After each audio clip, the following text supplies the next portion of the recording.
Bismillahirrahmanirrahim. Sobat Al-Ghaisan Channel. Pembahasan kita pada kesempatan kali ini adalah tentang Perang Mu'tah. Perang Mu'tah merupakan pertempuran terdahsyat dan peperangan terbesar yang pernah kaum muslimin lalui semasa hidup Rasulullah SAW. Ia merupakan pendahuluan dan persiapan bagi penaklukan negeri-negeri Nasrani. Peperangan ini terjadi pada bulan Jumadal Ula, tahun 8 Hijriah, bertepatan dengan bulan Agustus tahun 629 Masehi. Mu'tah sendiri merupakan nama sebuah kampung bernama Balqa yang berada di kawasan Syam. Jarak antara tempat tersebut dengan Baitul Maqdis sekitar 2 hari perjalanan. Penyebab peperangan ini adalah bermula ketika Rasulullah SAW mengutus Al-Haris bin Umair Al-Azdi guna menyampaikan surat beliau kepada penguasa Busra. Akan tetapi saat itu beliau dihadang oleh Surahbil bin Amr Al-Ghassani, seorang penguasa yang mendapat mandat dari Kaisar atas Balqa yang terletak di kawasan Syam. Beliau pun diborgol, kemudian dihadapkan kepada Kaisar yang kemudian beliau ditebas batang lehernya. Pembunuhan delegasi dan duta merupakan bentuk kriminal paling keji, setara bahkan melebihi pernyataan kondisi perang. Sehingga tatkala berita tersebut sampai kepada Rasulullah SAW, beliau pun marah besar. Kemudian beliau menyiapkan pasukan berkekuatan 3.000 pasukan. Ini adalah pasukan Islam terbesar. Belum pernah terkumpul kekuatan seperti itu sebelumnya, kecuali yang terjadi dalam perang Ahzab. Dalam perang ini, Rasulullah SAW mengangkat Zaid bin Harithah sebagai panglima pasukan. Saat itu beliau SAW bersabda, apabila Zaid terbunuh, maka Ja'far yang mengambil alih. Dan bila Ja'far terbunuh, maka Abdullah bin Rawahah yang mengambil alih. Kemudian beliau mengangkat panji berwarna putih dan memberikannya kepada Zaid bin Harithah. Beliau menyampaikan wasiat kepada mereka agar mendatangi tempat terbunuhnya Al-Haris bin Umair dan menyeru penduduk di sana untuk masuk Islam. Apabila mereka menerima ajakan tersebut, dan itu yang diharapkan, dan kalau mereka menolak, maka harus diperangi dengan memohon pertolongan Allah terhadap mereka, untuk selanjutnya memerangi mereka. Beliau bersabda kepada mereka, perangilah orang yang kufur kepada Allah dengan nama Allah di jalan Allah, dan janganlah kalian berbuat khianat dan mencuri harta rampasan sebelum dibagi. Janganlah membunuh anak-anak, kaum wanita, orang yang lanjut usia, serta orang yang menyepi atau menyendiri di biaranya. Janganlah memotong pohon kurma dan pepohonan lain, dan jangan pula menghancurkan bangunan. Tatkala pasukan Islam telah bersiap untuk berangkat, masyarakat Madinah hadir melepaskan kepergian para panglima Rasulullah SAW dan memberi salam kepada mereka. Maka ketika itulah Abdullah bin Rawahah, salah seorang panglima pasukan, menangis. Mereka bertanya, apakah gerangan yang menyebabkanmu menangis? Lalu beliau menjawab, demi Allah, aku ini tidak memiliki kecintaan kepada dunia dan tidak pula kerinduan kepada kalian. Akan tetapi aku mendengar Rasulullah SAW membaca sebuah ayat dari kitabullah yang menyebutkan tentang neraka, yang bunyinya, wa in minkum illa wariduha kana ala rabbika hatman maqdiyya. Dan tidak ada seorang pun daripadamu melainkan mendatangi neraka itu. Hal itu bagi Rabbmu adalah suatu kemestian yang sudah ditetapkan. Aku tidak tahu bagaimana bisa keluar darinya setelah aku memasukinya. Maka para sahabat pun berkata, semoga Allah menyertai kalian dengan keselamatan dan melindungi kalian, serta mengembalikan kalian kepada kami dalam keadaan sehat dan menang. Kemudian setelah itu orang-orang keluar, dan Rasulullah SAW mengantar mereka sampai ke Thaniyatul Wada. Lalu beliau berhenti dan mengucapkan selamat jalan kepada mereka. Pasukan Islam bergerak menuju utara hingga singgah di Ma'an, sebuah kawasan di negeri Syam, yaitu setelah utara Hijaz. Ketika itulah para informan para mata-mata menyampaikan berita bahwa Heraklius telah sampai di Ma'ab, sebuah daerah di Balqa, dengan berkekuatan 100.000 pasukan Romawi, dan disuplai pula, dibantu pula oleh sekutu mereka yang berjumlah 100.000 orang dari kabilah-kabilah Laham, Judam, Balkin, Bahra, dan Balyun. Kaum muslimin tidak pernah memprediksikan bahwa mereka akan berhadapan dengan pasukan yang amat besar, yang akan diserang secara mendadak oleh mereka di negeri yang jauh ini. Betapa tidak, apakah pasukan kecil yang hanya berkekuatan 3.000 prajurit mampu menyerang pasukan yang amat besar dan kuat bak samudra luas dengan kekuatan sebesar 200.000 prajurit? Maka mereka kaum muslimin pun dibuat bingung karenanya. 2 malam mereka tinggal di Ma'an, memikirkan apa yang akan mereka kerjakan, sambil mempertimbangkan dan memusyawarahkan tindakan yang terbaik. Kemudian mereka berkata, "Kita akan sampaikan surat kepada Rasulullah SAW, memberitahukan jumlah pasukan musuh.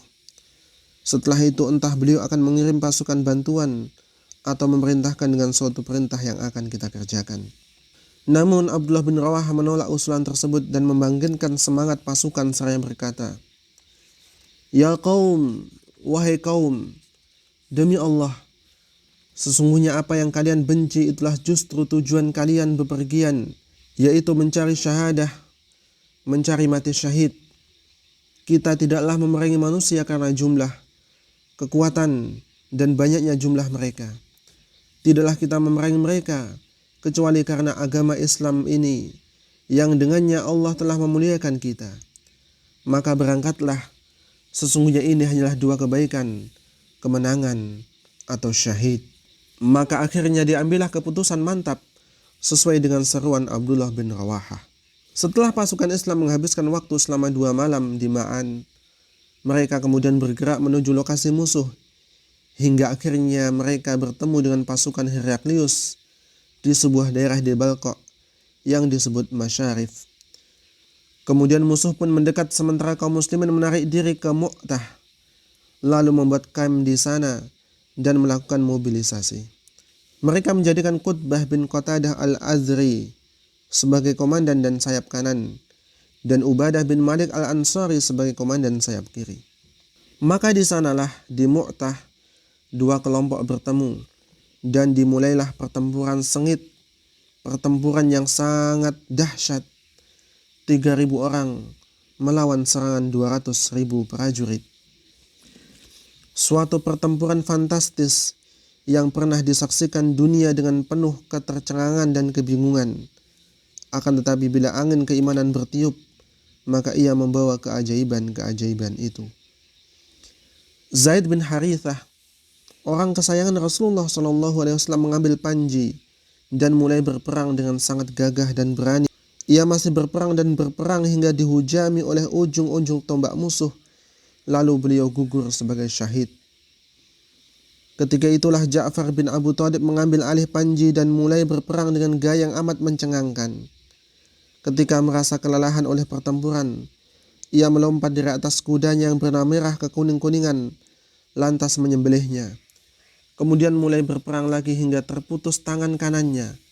Lalu ia mengambil panji dengan tangan kirinya, dan ia masih demikian sehingga tangan kirinya pun terputus. Lalu ia mendekap panji tersebut dengan kedua pundaknya, dan masih saja ia mengangkatnya sampai akhirnya terbunuh. Dikisahkan bahwa seorang tentara Romawi menebasnya hingga tubuhnya terbelah 2. Allah mengganti kedua tangannya dengan 2 buah sayap di surga, yang dengannya ia akan terbang kemanapun ia kehendaki di surga. Oleh karena itulah ia dijuluki Ja'far at-Tayyar, Ja'far yang banyak terbang, dan Ja'far Dzul Janahain, Ja'far si pemilik 2 sayap di surga. Imam Bukhari meriwayatkan dari Nafi bahwa Ibnu Umar memberitahukan kepadanya bahwa ia berdiri di hadapan jasad Ja'far pada saat itu seraya berkata, "Lalu aku hitung sebanyak 50-an sasaran di tubuhnya antara tusukan dan tebasan, di mana tidak ada satupun mengenai punggungnya." Yang artinya beliau berperang dengan gagah berani menghadapi musuh tanpa berbalik arah sedikit pun. Dalam riwayat yang lain Ibnu Umar berkata, Pada perang tersebut aku berada di tengah-tengah mereka. Lalu aku mencari Ja'far bin Abu Thalib dan menemukannya di antara orang-orang yang terbunuh. Lalu ternyata kami menemukan pada tubuhnya 90-an sekian tusukan dan hujaman anak panah dan tombak. Tatkala Ja'far terbunuh setelah berperang dengan gagah dan berani, Abdullah bin Rawahah mengambil alih panji. Ia pun maju dan mulai berusaha untuk turun dari tunggangannya. Namun pada awalnya kebimbangan merasuki jiwanya hingga ia membuangnya jauh-jauh seraya bersenandung. Aku bersumpah, wahai jiwa, hendaklah kau turun dengan rasa benci ataupun sukarela. Jika manusia berteriak gaduh dan memekik, mengapa kulihat engkau membenci surga? Lalu ia pun kemudian turun dan mengambil pedangnya. Ia menerobos maju dan berperang sampai terbunuh. Di saat itulah seseorang dari Bani Ajlan bernama Thabit bin Arqam maju dan mengambil panji. Ia berkata, "Wahai kaum muslimin, tunjuklah salah seorang dari kalian." Mereka menjawab, "Engkau saja." Ia berkata, "Aku tidak bisa melakukannya." Maka para sahabat pun kemudian memilih Khalid bin Walid. Tatkala sudah mengambil panji, ia pun berperang dengan dahsyatnya. Imam Bukhari meriwayatkan dari Khalid bin Walid yang menuturkan, "Di hari Mu'tah ada 9 pedang yang telah patah di tanganku kecuali lempengan pedang buatan Yaman."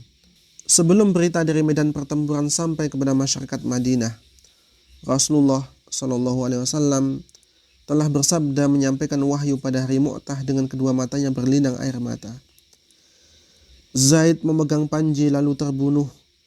Kemudian Ja'far mengambilnya dan ia pun terbunuh. Kemudian Ibnu Rawah mengambilnya dan ia pun terbunuh.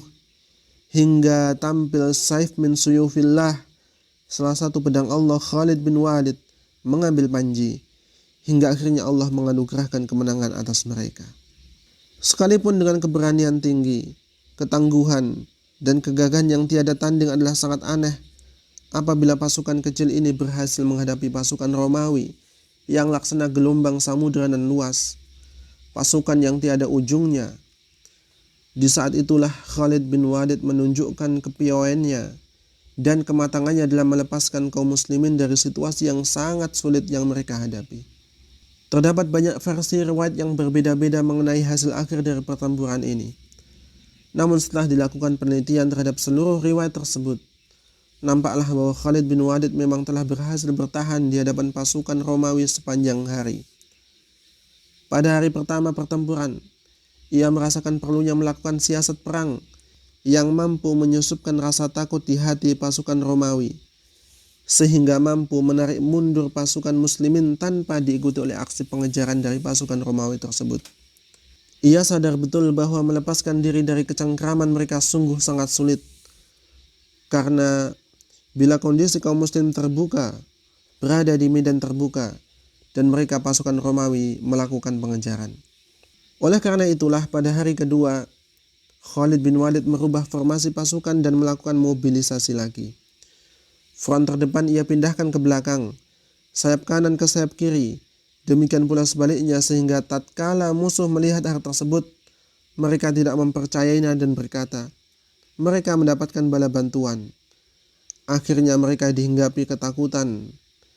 Ketika kedua pasukan telah berhadapan-hadapan dan terjadi gesekan-gesekan untuk beberapa saat, mulailah Khalid menarik pasukan muslimin mundur sedikit demi sedikit sambil terus menjaga formasi pasukan. Dan ternyata siasat tersebut berhasil.